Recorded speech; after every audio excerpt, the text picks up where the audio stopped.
Hello and welcome to a brand new day of free-to-play here on Magic the Gathering Arena. Get the dish on the latest with me, Lord Rumfish. And, holy smokes, we're getting a first look at Wilds of Eldraine. Yeah, there's all the jokes about, preview season keeps sneaking earlier and earlier. Whatever, I'm excited about this set. You know, may have had a somewhat lukewarm reception to Commander Masters and even Lord of the Rings, but this one I am stoked for. So let's see what kind of details we've got here. This fall, return to the land of fairy tales, knights, and witches in Wilds of Eldraine. It's got a very traditional fairy tale theme to it, kind of like Western fairy tale inspiration. And we're going to go into the wilds of it. We're venturing beyond the scenic castles and into the wilds, a land filled with fairies, giants, and more.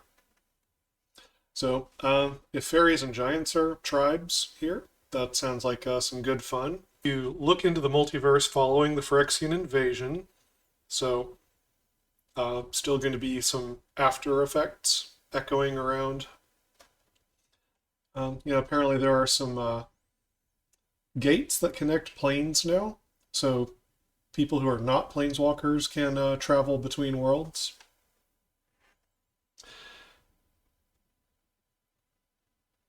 Let's see.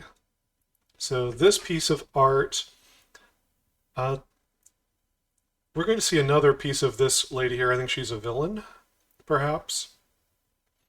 And she has a mirror around her collar that reveals an elderly face like a witch.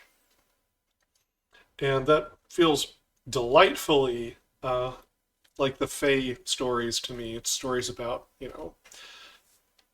fairy tales and the Fae folk. Because I'm sure she would not want to reveal this aged face, but for some reason she has this cracked mirror all around her that is revealing it anyway. And it feels like maybe there's some sort of a curse that's laid on her to where she has to reveal her true face in some way. It's neat. I like it. It's an interesting tension right from the art. Ashiok, obviously, which we get to see Ashiok's card further down. Stay tuned. Gingerbread Knights, Hydra Geese. Sounds like fun. Let's keep going. So, gorgeous piece of art here. We've got this glowing enchanted forest with this more kind of idyllic pasture land and river and mountains. Which I think this is kind of like the theme of the set here, right? The wilds are where we're going. They're sort of encroaching onto the known turf. So, feels right to me. Wonder if this is Evolving Wilds. Anyway. Well, here's a castle. Maybe it's made of ice. Maybe it's made of dreams. Maybe it's just an illusion. Whatever the case here. Again, another lovely piece of art. So, a curse called the Wicked Slumber fell upon the land as it lulled the Phyrexian forces into a harmless sleep. It seemed to be the plain salvation. However, it's become their curse, as the people of Eldraine have also begun to fall into a deep slumber. So this is going to be one of the core problems trying to be solved in Wilds of Eldraine. Here we see that lady once again, who seems to be a villain with a mirror. What would you call that? Collar? Mirrored collar around her head? Seems to be ensorceling these knights.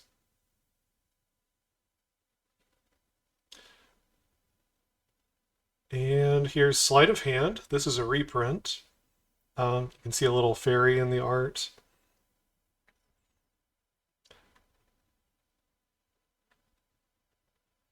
Here is a Restless Fortress. Rare land, Enters tapped, makes 2 colors of mana. You can pay 4 white, a black, and 2 colorless. It becomes a 1/4 white and black nightmare creature until end of turn, still a land. Whenever it attacks, defending player loses 2 life and you gain 2 life. So we've got what they call a man land, a land that can animate. And there have been sets in the past that had cycles of man lands across different colors. So it'd be interesting if we see an enemy color pair man land cycle in Wilds of Eldraine. It would probably be a little bit too much to have every 2 color pair have its own man land. The format might get a bit degenerate if that many man lands existed in Standard, but I wouldn't think that a cycle of enemy color pairs would be too crazy. We'll see. We'll see if this is the only one. But even though they're tap lands, I feel like these sorts of lands are gonna see plenty of play in Standard. Oh, and it talks about the curse here. The curse is placed by Talion, the Fey Lord of the Wilds, and 3 Witch Sisters. Originally meant to protect the plane, wicked slumber has grown beyond their control. So here's Talion, the kindly lord. It's interesting to me that this adjective kindly is applied to a blue-black creature. That could be irony, or it could be genuinely taking a blue-black character in a different direction, away from what we often see in blue and black. Blue is often seen as an emotionless color. It's kind of detached and scientific. Black is very often seen as a selfish color.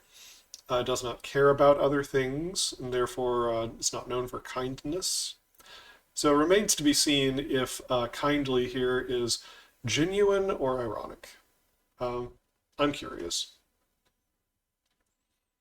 So a blue, a black, 2 colorless, 3/4 mythic, legendary creature, fairy noble, flying. As Talion enters the battlefield, choose a number between 1 and 10 whenever an opponent casts a spell with mana value, power, or toughness equal to the chosen number. That player loses 2 life and you draw a card.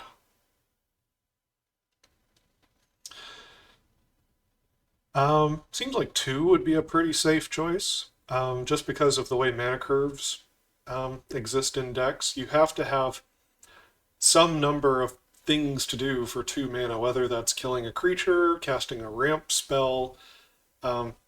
Decks just require things to do at 2 mana, generally speaking. So I would think 2 would be a pretty safe pick here. Maybe 3. 3 would also probably be a pretty safe pick. Only triggers for when opponents do things. So you don't have any guarantees. Still, if this card triggers once, right, like you name 2 and they use, 2 mana Doomblade type thing to kill Talion. Not obviously Doomblade because it couldn't kill Talion because Talion's black, but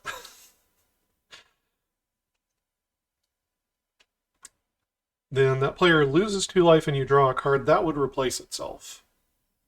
So if you get at least 1 trigger off of Talion, then you've already broken even on card advantage. You've made the opponent lose 2 life, and they've had to clear this creature out of the way, either to attack you or to get a threat off the field. So the card reads kind of oddly, but I think it's probably pretty good. A lot of good removal spells that are used in Standard right now are 2 mana. I think if you name 2 with this card, you're going to see some kind of dividends get paid. Very often, anyway.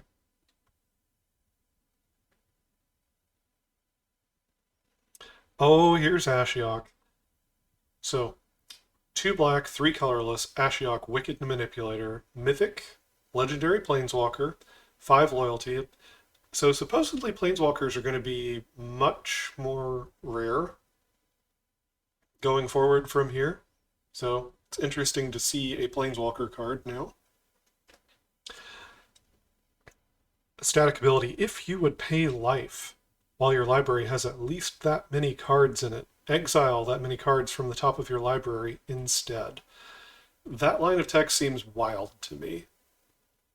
There are so many powerful effects in Magic that require paying life to trigger them. If you could just exile cards off of your library instead of paying that life, that seems even more powerful to me. You can manipulate your life total. You can also manipulate the size of your library. Just saying, you could come to a standard tournament with a 100-card deck. There's no reason you couldn't. And if you have enough things that would give you a payoff for doing this, it could be well worth your time. Plus, you'd be insulated from mill. But yeah, I think even if you're not doing that, it's a powerful ability. +1, look at the top 2 cards of your library, exile one of them, put the other into your hand.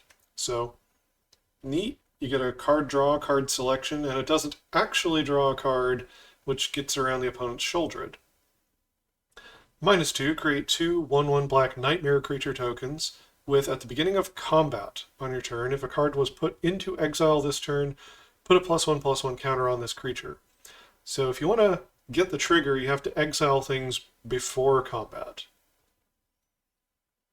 Obviously, it synergizes with itself from the +1, but there are many other ways, like red card draw is a good way to exile cards. And it seems like there are plenty of ways you could be getting counters on these nightmares. -7, which Ashiok has a pretty quick ultimate here. You can go ++ ultimate. Target player exiles the top X cards of their library, where X is the total mana value of cards you own in exile. That's neat. That is really neat. And it feels like there must be some way to build around this and make the deck work. So you can get a mill win. You can avoid paying life for some powerful effects. You get card advantage, and you get creatures. Overall, I like this card. I like Ashiok. I look forward to trying to use it. Meeting some new faces during the visit. Kellen is a new character, and will be taking up Talian's quest to end the Wicked Slumber. Kellen, Lord of the High Fae, has been tasked with bringing peace and salvation to his people. Might be a picture of Kellen right here. Looks cheerful. Looks maybe red and white. We'll find out. So Will and Rowan make a return. They've lost their parents. They've lost their sparks. And now they're trying to hold the kingdom together. It says a challenge that may push them beyond their limits. So, tensions in rulership, tensions from grief, tensions from the loss of their sparks. Yeah, they've got a lot on their mind. So, interesting. It seems like a very storybook type of element to have twins be at odds with one another in a story. You know, the children of the king, the twins, have a falling out with one another. That feels like a storybook kind of element to me. Sir Ginger and Tough Cookie. All right, so we're going to have some gingerbread characters here. So Tough Cookie, green and 1, uncommon, artifact creature, food golem. It's a 2/2. When it enters the battlefield, you get a food token. Alright, so you got a bear and a food token. 2 artifacts. Green and 2 colorless. Target non-creature artifact you control becomes a 4/4 artifact creature until end of turn. Neat. Definitely got some artifacts running around standard we could animate, whether it's food or blood tokens or clue tokens or treasure tokens. There's plenty of stuff to go around. Pay 2, sacrifice tough cookie, you gain 3 life. So it does the whole food thing. Neat. Depending on how good food is in the set will make a big difference on whether this card's playable or just kind of cute. So here is this image again. You see in this mirrored collar the image of this sort of crone, this old witch. Scraggly hair, crooked nose. I mean, she really doesn't look that bad, actually. But I've seen worse.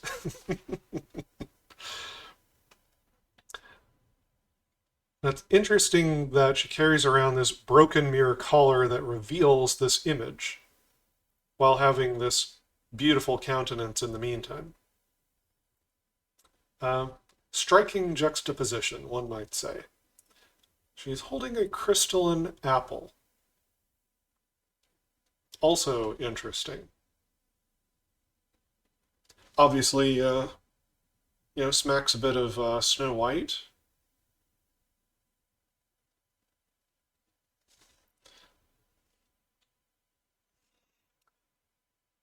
And then here, this looks like Red Riding Hood. Right? Red Riding Hood's tricked out with throwing daggers and crossbow and stuff. Looks like she's ready to rumble with these wolves. Maybe make some food tokens along the way. All right, here's a library. Seems to be full of flying books, which that actually reminds me of the movie Mirror Mask, if anyone has seen that. I'm guessing this character here with the blue sword is Will. Probably. Very distant outlier possibility it's Jace. Probably not. I'm going to assume this is Will.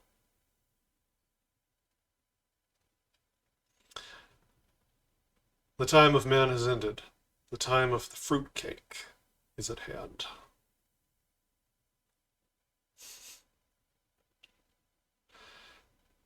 All right, we've got these interesting basic land arts. They're pretty.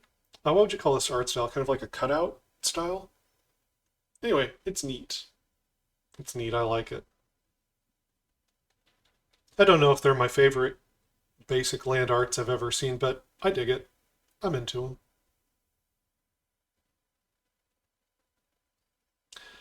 Okay, so we've got this adventure treatment, but we get to see this card, Cruel Somnophage. Black and a colorless, rare, creature nightmare, star, and we've got these adventure creatures again, right, where you can cast them as an adventure spell, and then it exiles and you can cast the creature later from exile, or you can always just cast the creature. So for a blue and 1, Can't Wake Up is a sorcery. Target player mills 4 cards. And then the Cruel Somnophage itself has power and toughness, each equal to the number of creature cards in all graveyards. Now, we have not seen a lot of cards like this in a long time in Magic. There's, I don't know, some change in design philosophy decided that things should care about the things you control and not the things the opponent controls. They ended a bunch of the symmetrical effects in design for years now. This one cares about all graveyards. And that feels much more like old-fashioned Magic to me. There were all kinds of symmetrical effects that counted the number of permanents on both sides of the battlefield, cards in all graveyards, all kinds of stuff like that. So just that seems interesting to me.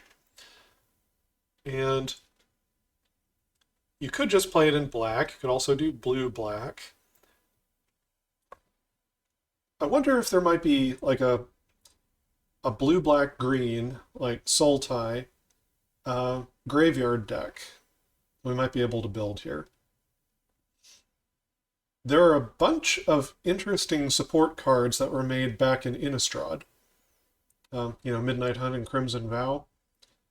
Old Stick Fingers comes to mind. There's been some stuff more recently too. But yeah, Urborg Lurgoyf. I believe that's in Sultai colors. Just gets me wondering if maybe that three-color combination could have a resurgence. It counts the opponent's graveyard, which you can't depend on, but it's still interesting. I like it. Alright, special borderless versions of art. There's the Restless Fortress again, different art for Ashiok. Moonshaker Cavalry. Mythic, Spirit Knight, 6/6, 3 white and 5 colorless, 8 mana. Flyer. When this enters the battlefield, creatures you control gain flying, get +X/+X until end of turn, where X is the number of creatures you control. This is a go big, end the game card in white, which is unusual. You don't see a lot of big effects in white. It's not the color that's known for it. Usually these type of cards are in green. Sometimes you see a bit of them in, red or black, other places, less so in white. So this is interesting. Could see a Reanimator deck, possibly, that brings this to the battlefield. Could see a ramp deck, perhaps. At the very least, it'll be good in Commander, but this much damage happening all at once, flying and +X/+X, could definitely end a game of Standard, if you can just find some way to get this out. And then we've got the Enchanting Tales. So these are bonus sheet cards. They're not standard legal, but I'm going to guess that they are standard legal and limited, if you're playing limited formats. And they're also just offering reprints, like Smothering Tithe. It's interesting it's being reprinted again here. Welcome edition, though. And we've got some other neat cards here. This is a beautiful art on Rhystic Study.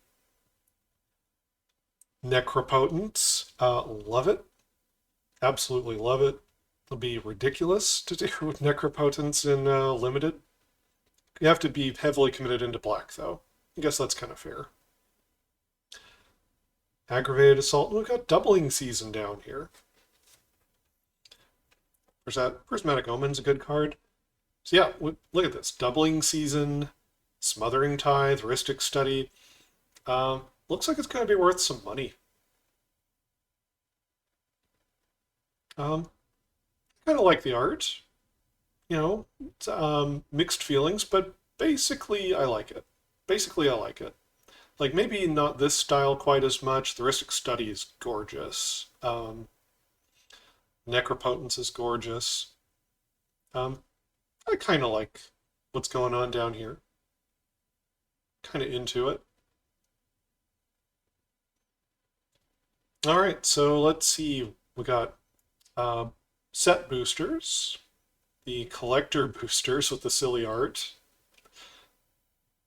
Let's see, how many packs come in the collector booster, I wonder? Is that, it looks like 10? Is that what I'm seeing? 1, 2, 3, 4, 5, 6. I think that's 6. Maybe 12? Maybe 12 packs in the collector booster box. And the draft boosters, of course.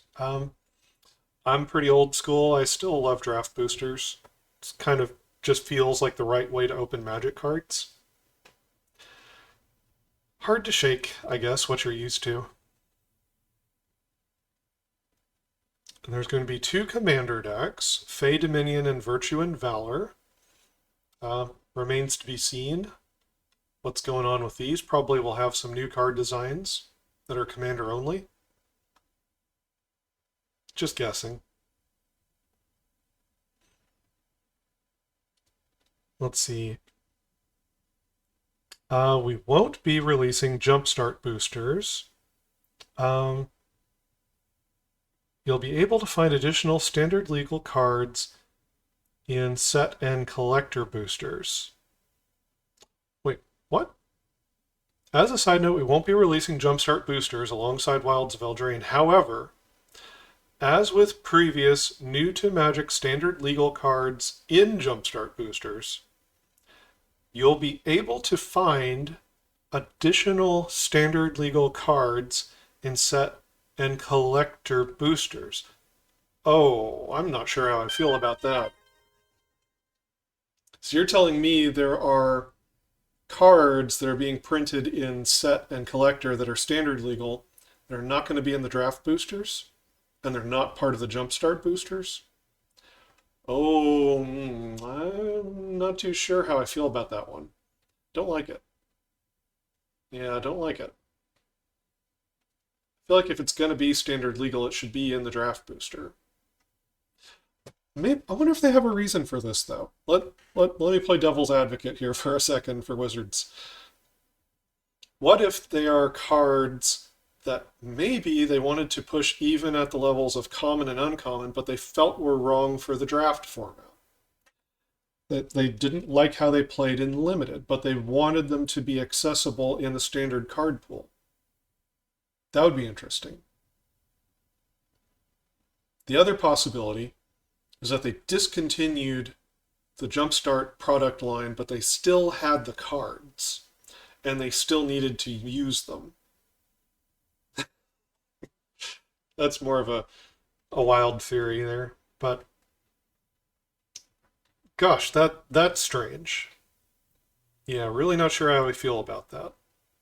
Guess that means there's going to be some added value on the set boosters, though, since there's going to be additional standard legal cards. Well, there's a wrinkle. Okay.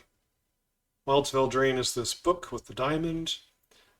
Wilds of Eldraine Commander is this tall, standing book facing away with the diamond. That diamond kind of reminds me of the colorless mana symbol. Now it kind of harkens back to, what was it, like Worldwake, the Hedrons and stuff, the Eldrazi, colorless mana symbol. I wonder if that's possibly foreshadowing anything. I could be overthinking things. But still, I can't shake the feeling that I've seen the symbol. And we got the set codes. Let's see, we've got the list of preview events. You can pause the video here and take a look at this, or you can go check out Wizard's article, obviously. And it says, one more tale to tell. Even with everything packed into these reveals, there's a little more we're excited to share. It's no tall tale. Check back with Daily MTG soon to discover a little more magic to come. Interesting. Well, guys, I am completely psyched. I am stoked. I am whatever descriptive word of the last 30 years about this set. I love the themes. I like most of the art that I've seen. Not sure how I feel about standard legal cards not being in draft boosters. But overall, very excited to see this. Very happy to see this product coming. I am ready to sink my teeth into it. Let me know how you feel about it. Yeah, you can comment, you can like, you can subscribe. I guess one of the nicer things to do on YouTube is to actually just check out someone's other videos. Anyway, until next time, never stop honing your critical thinking and empathy.